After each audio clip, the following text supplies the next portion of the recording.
Shalom Bapak Ibu Saudara-saudaraku yang terkasih dalam Tuhan Yesus Kristus. Selamat pagi, salam sejahtera untuk kita semua, dimanapun saudara-saudara berada.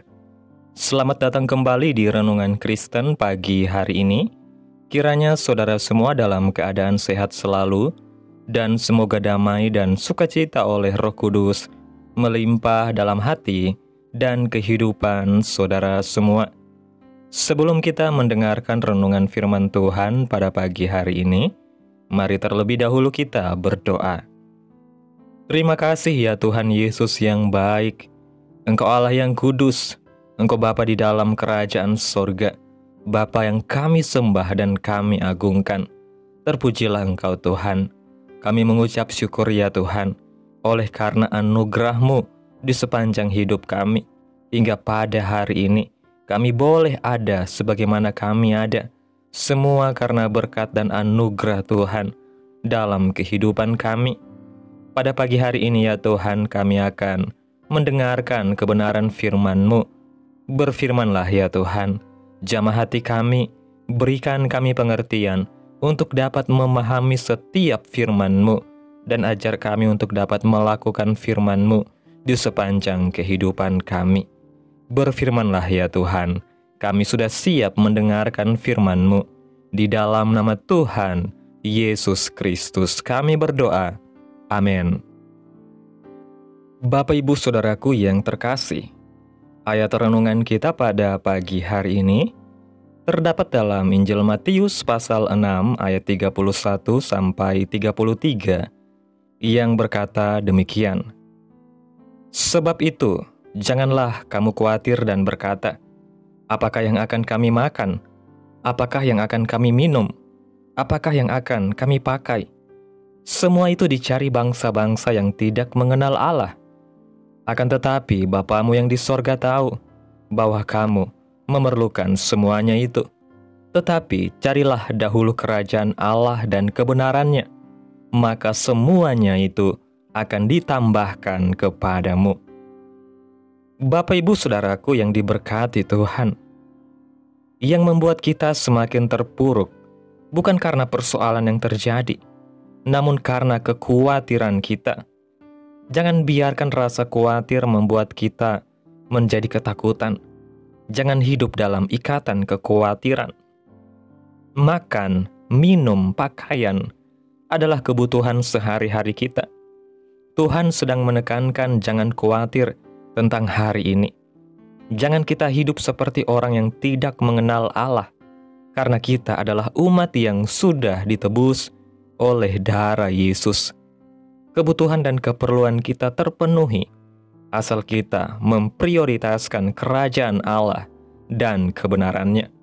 Dalam ayat 34 mengatakan, sebab itu, janganlah kamu khawatir akan hari besok, karena hari besok mempunyai kesusahannya sendiri. Kesusahan sehari cukuplah untuk sehari. Pikiran kita akan makin terbebani ketika kita memikirkan esok hari, bulan depan, bahkan tahun depan. Kekhawatiran dan rasa takut terjadi karena kita memikirkan hal yang belum terjadi, dan kita malah mengingatkan Tuhan tentang bagaimana langkah selanjutnya. Kekhawatiran akan menghabiskan energi dan membuat kita tidak kreatif. Apa akibat dari kekhawatiran dalam hidup? Yang pertama, membuat kita cemas, gelisah, bingung, tidak bisa tidur. Yang membuat kita cemas, gelisah, bingung, tidak bisa tidur adalah karena kita membayangkan masalah. Setelah situasi ini terjadi beberapa saat, ternyata tidak terjadi apa-apa. Keputusan yang salah akan membuat masalah membesar. Jangan pernah membuat keputusan yang besar saat kita dipengaruhi kekhawatiran. Yang kedua, akibat dari kekhawatiran dalam hidup, yaitu tidak bisa fokus. Orang yang hidup dalam kekhawatiran tidak akan pernah fokus dan akan menjadi orang yang temperamental. Yang ketiga, iman tidak berfungsi dengan baik. Kalau iman kita dilumpuhkan, kita tiba-tiba akan menjadi orang yang tidak memiliki kekuatan. Pikiran dan hati memiliki kekuatan yang sama. Setan tahu bagaimana cara untuk merusak pikiran dan hati kita, sehingga kita hanya berputar-putar dalam kekhawatiran. Penyebab kekhawatiran terjadi dalam hidup kita, yaitu yang pertama, ketidakjelasan dan ketidakpastian. Tuhan mengizinkan ketidakjelasan dan ketidakpastian agar manusia kembali untuk mengandalkan Tuhan. Yang kedua, penyebab kekhawatiran adalah fakta. Fakta yang kita alami bisa berubah. Tuhan bisa merubah fakta. Perusahaan kecil bisa menjadi perusahaan yang besar dalam waktu yang tidak terlalu lama. Begitu juga sebaliknya. Kita harus berpegang kepada satu pribadi yang tidak pernah berubah, dahulu, sekarang, sampai selamanya, yaitu Tuhan Yesus Kristus. Yang ketiga, penyebab kekhawatiran terjadi dalam hidup kita, yaitu mengikuti informasi yang sumbernya tidak jelas. Jangan mudah percaya dengan informasi yang sumbernya tidak jelas. Berita adalah suatu informasi yang paling dapat memultiplikasi efek ketakutan. Bagaimana caranya supaya kita tidak khawatir? Yang pertama, mempunyai mental anak Tuhan. Anak tidak pernah memikirkan masa depan, tidak pernah bergumul tentang kebutuhannya, karena anak tahu orang tuanya yang akan menyediakan dan mencukupkan. Banyak orang Kristen memiliki mental yatim yang tidak memiliki rasa aman. Ubah mental yatim menjadi mental anak. Yang kedua, bagaimana caranya supaya kita tidak khawatir? Yaitu sadar khawatir tidak berguna. Jangan menyimpan dan memelihara rasa khawatir. Yang ketiga, bagaimana caranya supaya kita tidak khawatir? Yaitu renungkan kebaikan Tuhan. Pikirkan kebaikan Tuhan dan renungkan kebaikan Tuhan. Ingat kembali apa yang pernah Tuhan lakukan dalam hidup kita, karena itu yang akan menguatkan kita. Bapak ibu saudaraku yang diberkati Tuhan, kekhawatiran seringkali tumbuh bukan karena besarnya masalah, tetapi karena kecilnya kepercayaan kita kepada Tuhan. Iblis tahu bahwa jika ia tidak bisa menjatuhkan kita melalui dosa, maka ia akan berusaha melemahkan kita melalui kekhawatiran. Ia tahu bahwa kekhawatiran bisa membuat iman menjadi tumpul, doa menjadi hampa, dan hati menjadi gundah. Namun firman Tuhan berkata dalam kitab Mazmur pasal 55, serahkanlah bebanmu kepada Tuhan, serahkanlah kekhawatiranmu kepada Tuhan, maka ia akan menopang engkau. Ia tidak akan membiarkan orang benar itu goyah untuk selama-lamanya. Ayat ini bukan sekedar janji, tetapi jaminan ilahi bahwa setiap kali kita melepaskan beban di hadapan Tuhan, Dia sendiri yang turun tangan memikulnya.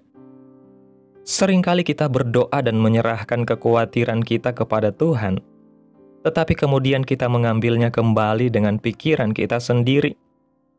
Kita memikirkan jalan keluar, menghitung kemungkinan, menganalisa keadaan, lalu berakhir dengan semakin letih dan takut. Padahal Tuhan ingin kita benar-benar berserah, bukan hanya di bibir, tetapi juga di hati. Berserah berarti kita percaya bahwa Tuhan sedang bekerja, bahkan saat kita tidak melihat apapun. Berserah berarti kita tidak lagi mengatur Tuhan dengan waktu dan cara kita, melainkan membiarkan Dia mengatur kita sesuai waktu dan rencananya yang sempurna. Inilah yang disebut iman yang sejati, yaitu iman yang tidak tergantung pada keadaan, tetapi pada karakter Allah yang setia dan tidak pernah gagal. Kekhawatiran seringkali muncul karena kita memandang diri kita terlalu lemah dan memandang masalah terlalu besar, tetapi lupa memandang Tuhan yang Maha Kuasa. Kita terlalu fokus pada besarnya badai hingga lupa bahwa kita punya Yesus yang dapat menenangkan badai hanya dengan satu kalimat, diam, tenanglah. Tuhan tidak pernah meminta kita untuk mengerti semua yang terjadi dalam hidup ini.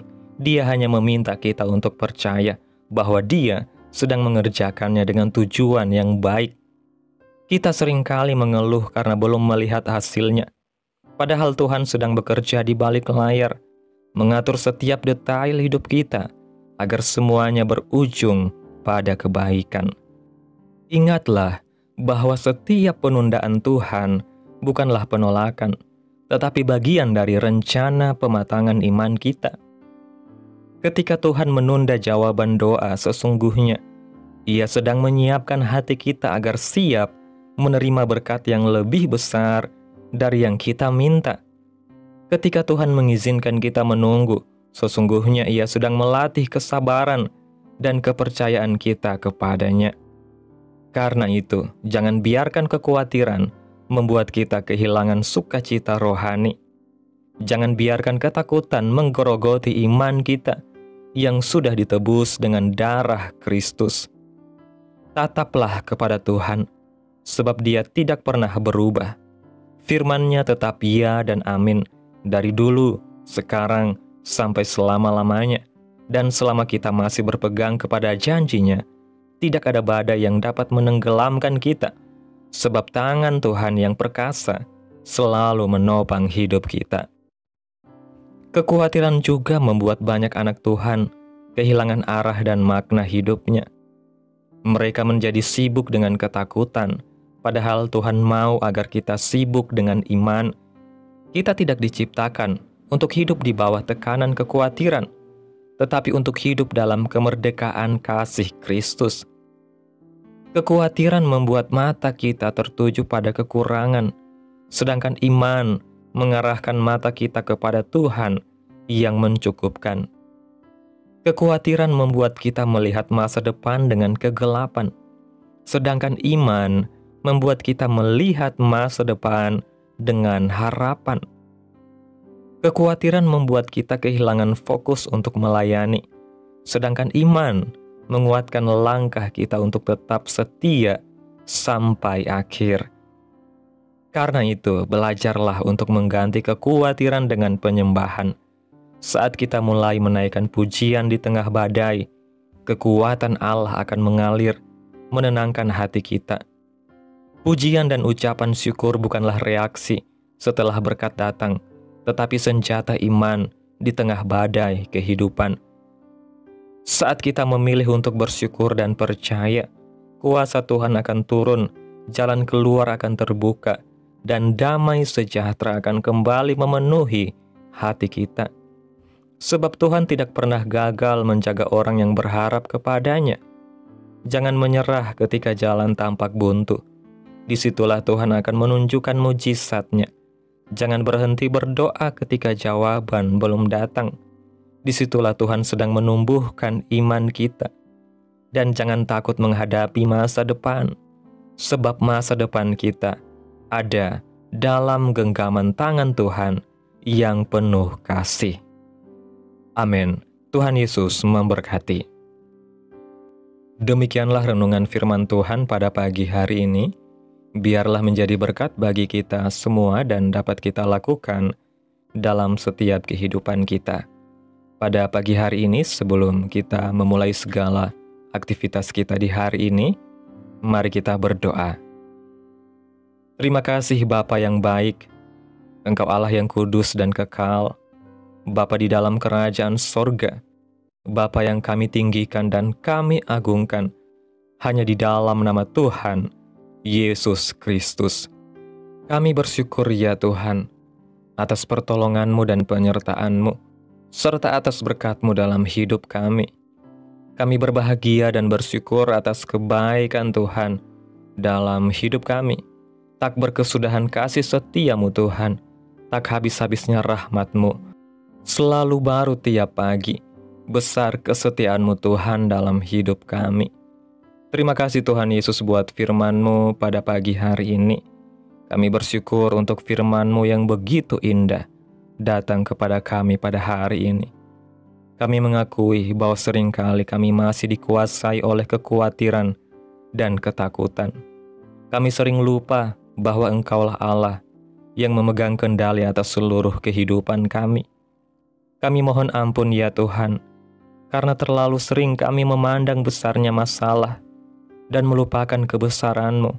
Hari ini kami mau menyerahkan setiap beban, setiap keresahan, setiap kecemasan, dan setiap ketidakpastian di hadapan-Mu. Ajarlah kami untuk memiliki iman yang teguh, iman yang tidak goyah oleh keadaan, iman yang tetap percaya walau jalan belum terlihat. Berikan kami kekuatan untuk tidak hanya berdoa, tetapi juga percaya penuh kepada janji-Mu. Tuhan, tolong kami agar tidak lagi hidup dalam bayang-bayang kekhawatiran, tetapi dalam terang kasih dan damai sejahtera-Mu. Kami percaya bahwa Engkau sanggup mengubah setiap hal buruk menjadi kebaikan, setiap air mata menjadi sukacita, dan setiap pergumulan menjadi kesaksian. Pegang tangan kami ya Tuhan, tuntun langkah kami, dan jadilah Raja atas seluruh hidup kami. Kami serahkan masa depan kami, keluarga kami, pekerjaan kami, dan seluruh harapan kami ke dalam tangan Tuhan, sebab kami tahu Engkau tidak pernah gagal dalam setiap kehidupan kami. Terima kasih Tuhan buat firman-Mu. Biarlah firman-Mu boleh tertanam dalam hati kami, dan mampukan kami untuk dapat melakukan firman-Mu di sepanjang hidup kami. Biarlah firman-Mu terus menyegarkan jiwa kami, menghidupkan hati yang lemah dan lesu, dan membangkitkan harapan dan kasih. Berkati umat-Mu yang sudah mendengarkan firman-Mu hari ini. Berkati di setiap saat, tempat, dan kondisi hidup mereka agar senantiasa selalu merindukan dan membutuhkan firman Tuhan sebagai pelita kebenaran yang memerdekakan dan penghiburan yang menguatkan. Ajarilah kami bahasa firman-Mu dan bimbinglah kami untuk selalu hidup sesuai kehendak-Mu, agar kami selalu dekat kepada-Mu. Terima kasih ya Tuhan Yesus yang baik buat kesempatan hidup yang masih Engkau berikan. Kami mau pakai untuk hormat dan kemuliaan nama-Mu. Segala pergumulan dan persoalan hidup kami hanya serahkan di dalam tangan-Mu Tuhan. Engkau yang akan menyelesaikannya bagi kami. Kami hanya terus berharap kepada-Mu. Hamba berdoa ya Tuhan buat umat-umat-Mu yang sudah mendengarkan renungan firman Tuhan pada hari ini, yang saat ini sedang mengalami sakit penyakit, pergumulan masalah, kebutuhan ekonomi. Tuhan kiranya jamah kehidupan umat-umat-Mu. Sembuhkan sakit penyakit mereka. Pulihkan keadaan umat-umat-Mu ya Tuhan. Berkati perekonomian mereka serta Tuhan berikan jalan keluar dalam setiap pergumulan masalah yang umat-umat-Mu sedang hadapi. Dan ajar kami Tuhan untuk selalu berharap dan terus percaya sepenuhnya hanya kepada-Mu Tuhan Yesus. Kiranya Tuhan Yesus terus memberkati kehidupan kami, keluarga kami, sanak saudara kami, daerah tempat tinggal kami, bangsa dan negara kami, pemerintah kami. Biarlah semuanya dalam perlindungan-Mu ya Tuhan, dan jadilah sesuai kehendak-Mu yang terbaik dalam hidup kami. Pada hari ini Tuhan, kami anak-anak-Mu akan melakukan berbagai aktivitas. Kami akan bekerja dan menjalankan tanggung jawab kami. Kiranya Tuhan yang mampukan. Kami serahkan seluruh rencana dan agenda hari ini ke dalam tangan Tuhan. Biar Tuhan yang berkarya dan biarkan semua rencana sesuai dengan kehendak-Mu. Tutup bungkus kami oleh kuasa-Mu Tuhan. Hindarkan kami dari segala kecelakaan, mara bahaya, sakit penyakit, orang-orang jahat, kuasa-kuasa kegelapan iblis, bencana-bencana alam, hal-hal yang tidak kami inginkan. Tuhan singkirkan, Tuhan jauhkan, Tuhan hancurkan, hanya di dalam nama Yesus. Ampuni dosa dan kesalahan kami ya Tuhan. Jadikan kami pribadi yang lebih baik setiap harinya. Jagai kehidupan keluarga kami. Berikan kami kesehatan dan tuntun kami untuk terus berada di jalan-Mu yang benar. Terima kasih ya Tuhan Yesus yang baik. Inilah yang menjadi doa kami. Mari bersama kita berdoa. Bapa kami. Bapa kami yang di sorga, dikuduskanlah nama-Mu. Datanglah kerajaan-Mu. Jadilah kehendak-Mu di bumi seperti di sorga. Berikanlah kami pada hari ini makanan kami yang secukupnya. Dan ampunilah kami akan kesalahan kami, seperti kami juga mengampuni orang yang bersalah kepada kami. dan janganlah membawa kami ke dalam pencobaan, tetapi lepaskanlah kami daripada yang jahat, karena Engkaulah yang mempunyai kerajaan dan kuasa dan kemuliaan sampai selama-lamanya. Amin. Terimalah berkat Tuhan. Tuhan memberkati engkau dan melindungi engkau. Tuhan menyinari engkau dengan wajah-Nya dan memberi engkau kasih karunia. Tuhan menghadapkan wajah-Nya kepadamu dan memberi engkau damai sejahtera. Terimalah berkat Tuhan di dalam nama Tuhan Yesus Kristus. Amin. Selamat pagi, selamat beraktivitas. Tuhan Yesus memberkati.